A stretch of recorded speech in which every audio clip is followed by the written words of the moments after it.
Ang sarap. Mahal, kain na. Okay, sige.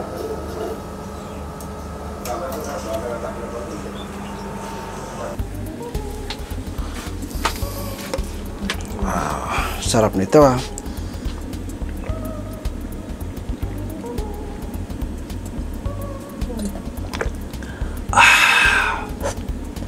Ayan, ngayon, dahil day off natin ngayon, unexpected, tumawag sa akin yung aming head florist. Sabi niya, dahil kulang kami sa bulaklak, wag ka na muna mga pumasok. Napakasarap. So, ayan, magluluto tayo ngayon ng tinulang kingfish, tangigi. Yan yung ating lamas. Pero bago ang lahat, ganito kami ni Mrs. bawat umaga, bago kami kumain ng kanin, pumasok sa aming trabaho ay umiinom kami ng fresh juice. Instead na kinakain namin yung prutas, yung cucumber, yung apple, biniblend namin at syempre tubig lang na pure ang aming nilalagay kasi yung gatas nakakapagpatabayan. Tingnan nyo naman. Joke lang. Kaluud. So, ayan. Ang ating recipe ngayon, bihira lang ako magluto dito sa, iwan ko kung ilang buwan na tayo dito sa bahay na ito kasi bago lang na tayo dito. Bibihira lang ako magluto dito kasi kadalasan si Mrs. ang nagluluto. Napakasipag ni Mrs. magluto niyan. Ito yung ating sasabawan, yung ating kingfish na 4 slice. Nung di po kasi is excuse me, nagbili ako ng kingfish, malaking kingfish, tapos ginagawa ko yan is pinaghahati-hati ko na yan. So kunwari isang kingfish, so 5 luto pag malaki, so 4-4, ganoon lang ang aking style. At syempre dahil medyo masasakit na yung ating mga tuhod, kailangan isda-isda na lang tayo. Bawal na yung mga beef, mga red meat, para hindi tayo maano sa uric. At syempre alam mo na yung ating high blood na naman. Hindi pa naman tayo high blood, pero kailangan mag-prevent. Prevention is better than cure, 'di ba? Ito yung ating onion. Dito sa abroad mga kaibigan, lalo na dito sa Middle East, is yung onion, nako, napakamura. Kahit 1 kilo pang onion ang ilagay mo.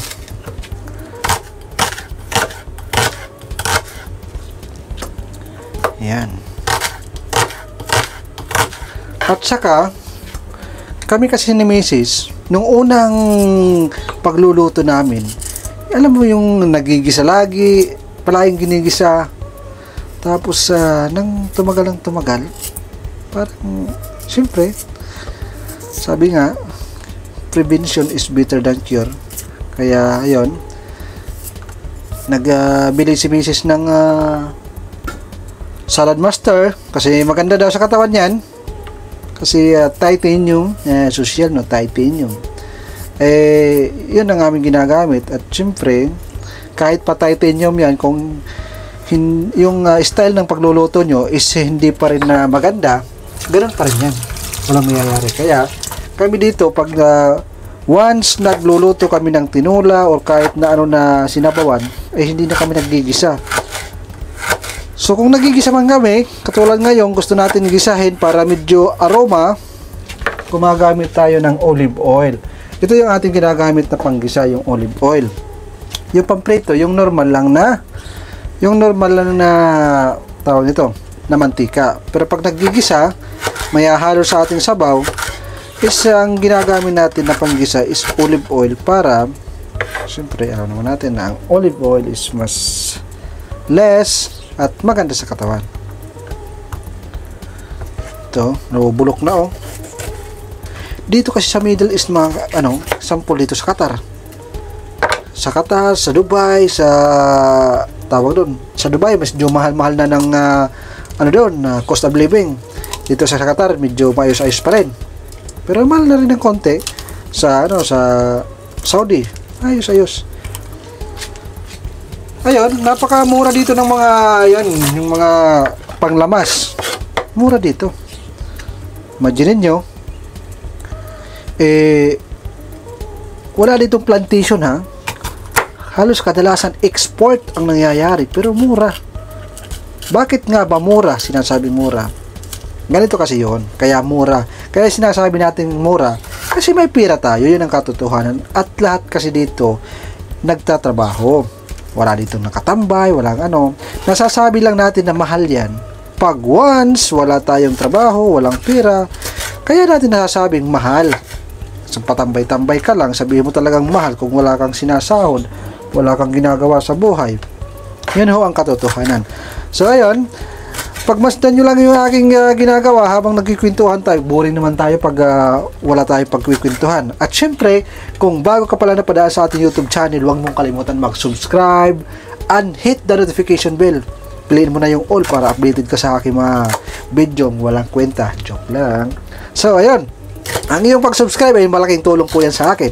So, syempre, samahan nyo ako from dito sa abroad hanggang sa Pilipinas. Kasi soon, pag umuwi tayo, lahat ng ating mga gagawing mga business, for good business, syempre hindi naman tayo habang buhay dito sa abroad. Ang abroad ay temporary lang. Kaya, kahit nga ang buhay ng tao, temporary lang. Abroad pa kaya, di ba? Ito yung kamatis, ang lalaki ng kamatis dito. At syempre, pag nagluto tayo ng kamatis, ayan, kailangan tanggalin ang buto. Ngayon, tapos na tayo mag-slice. Ano ba ang gagawin ko para hindi kayo maboard sa aking video? Gusto niyo sumayaw ako? Pasensya na kayo. Medyo mainit kasi dito. Kasi nandoon yung aircon sa loob. Kaya medyo Kaya nakapan-porn star ako. Nakakapan-porn star. Ayan. Ito yung ating gagamitin na pagpasensya na kayo sa aming kusina. Kasi ang aming kusina ay pang ano lang to.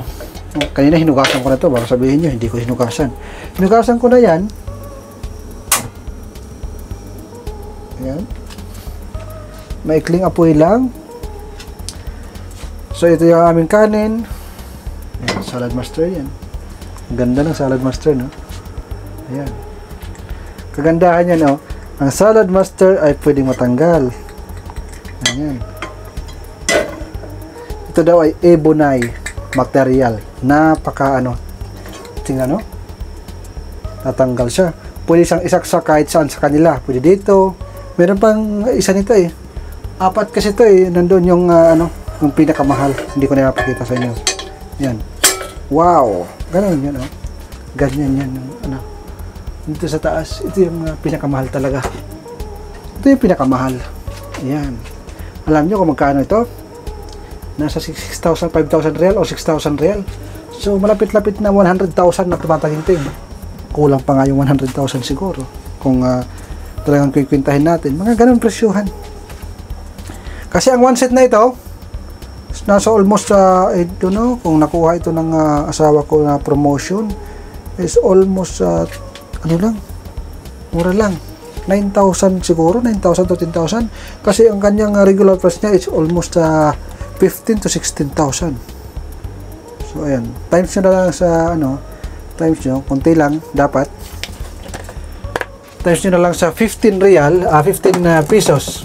So, sabihin mong 9,000 na real times times 15 kasi 15 ang palitan. Ganun ang presyo niyan.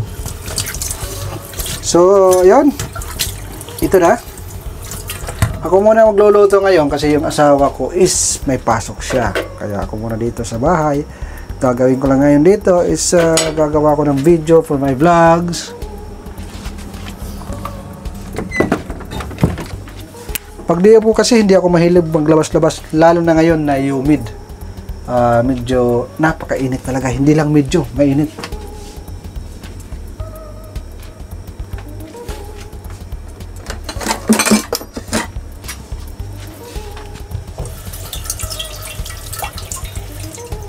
Ayan. Parang may kulang. Pag ako nagluluto, ang una kong tinitira yung onion.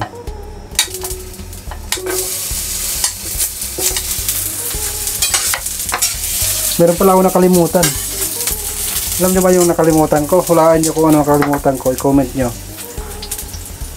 Ano ba yung nakalimutan? Sa mga marunong magluto dyan, ayan. Yung mga mister dyan na marunong magluto. Siyempre, yung ating asawa, kailangan nilulutuan din natin yan. Hindi lang puro sila ang nagluluto. Diba? Kailangan may effort din tayong ginagawa. Hindi lang puro kay Mrs. ang effort. Kasi kung si Mrs. lang lagi, napapagod din yan. Ayaw nyo maghiwalay ha. Sana all.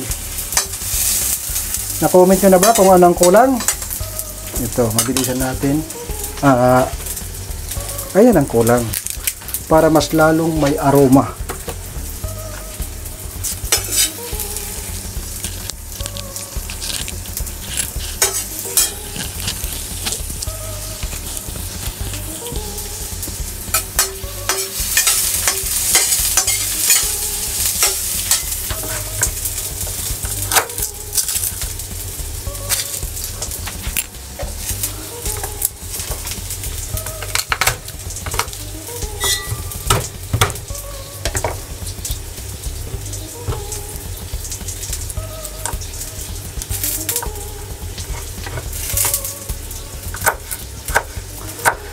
Ang title ng ating video ngayon, nagluto si Mr.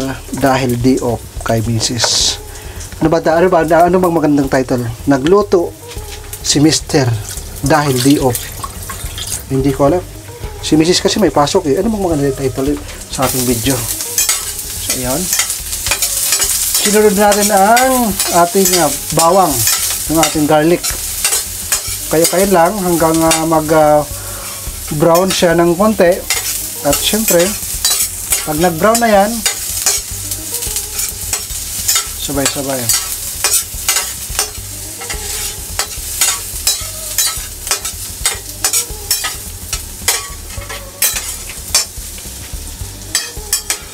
Sarap nito mga kaibigan.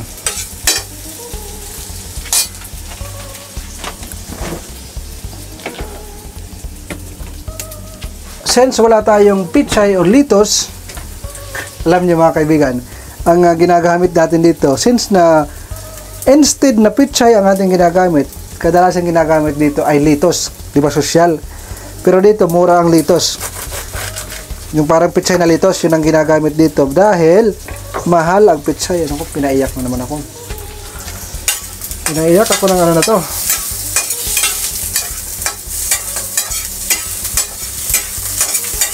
Ayun, brownish na. Mikos-mikos na natin to.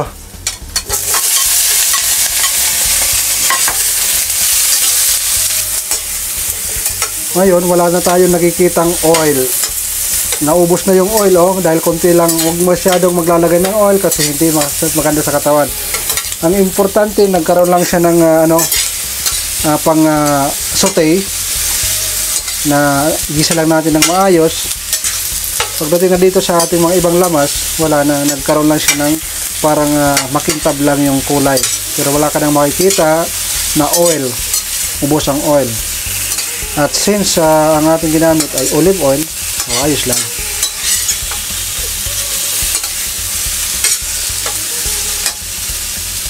Pagka ganyan, takpan muna natin. Takpan ng mga 2 minutes. Tapos, hugasan natin ang ating kingfish. Ako, medyo may yelo pa. At dahil si Mrs., alam nyo, ang habol namin dito is sabaw lang. Sabaw, may naman, habol din naman namin yung ang tawag dito, yung laman, dahil masarap to. Pero dahil gustong gusto ng asawa ko yung prito nito, yun ang ating gagawin. Habang tayo ay nagluluto ng sabaw, tayo ay mag-prito. So tanggalin natin yung isa. Ayan, ikot natin. Gamitin natin yung isang, ayan, ito yung nagagandahan ako dito. Yan o.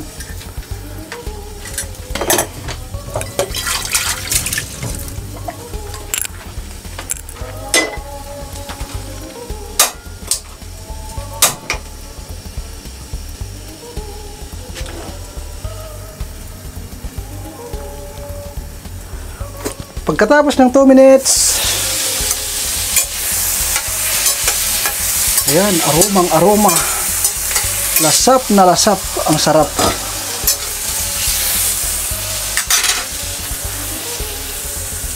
Ayan. Lagay na natin yung, alam nyo, lalagay ko? 2 lang. Dahil gagawa lang tayo ng sabaw. Pag nalagay na, lagyan lang natin, ayusin lang natin. Tapos, lagyan natin ng sabaw. Wow. Oops, enough. Kunti lang. Lagyan natin ng asin.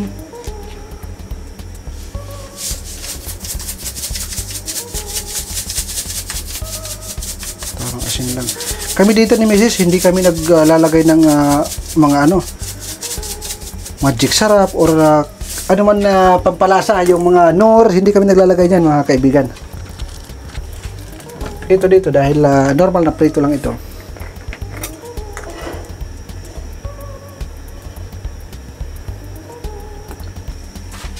Hindi kami naglalagay ng magic sarap ni Mrs. Ito sayang nasira, hindi gumagana yung pag-iikot, kaya ang ginagawa ko na lang binubuksan. Sayang yung binili ko na ganito. Hindi ako bumili ng yung kilo-kilo para hindi ako mahirapan. Bumili ako ng ganito. Ayun, dahil sira ang aking nabili. Ayan. Pinipit-pit ko yung Silipin nga natin kung ano na ang resulta ng ating niloto. Kumukulo-kulo na. Wow! Ayan yung ating sinabawan na kingfish at yung ating wow! Balikarin nga natin kung talagang nakakawaw ang kanyang itsura.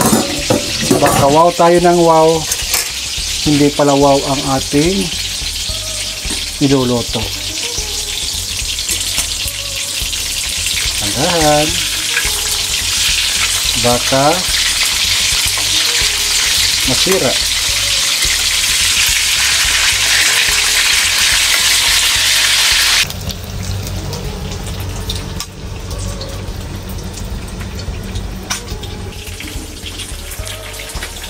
Tikman nga natin muna yung ating sabaw.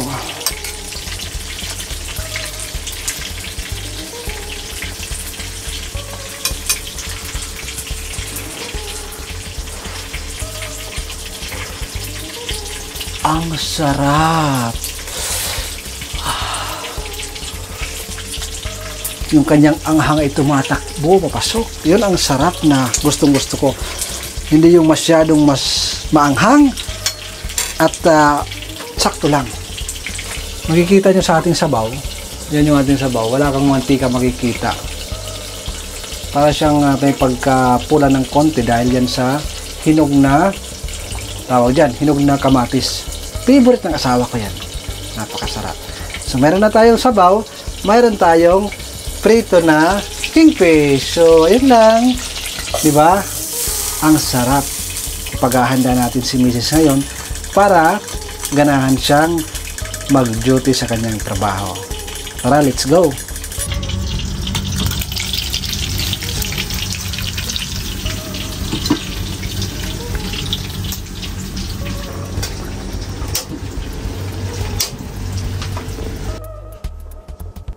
Mahal, kain na! Okay, sige.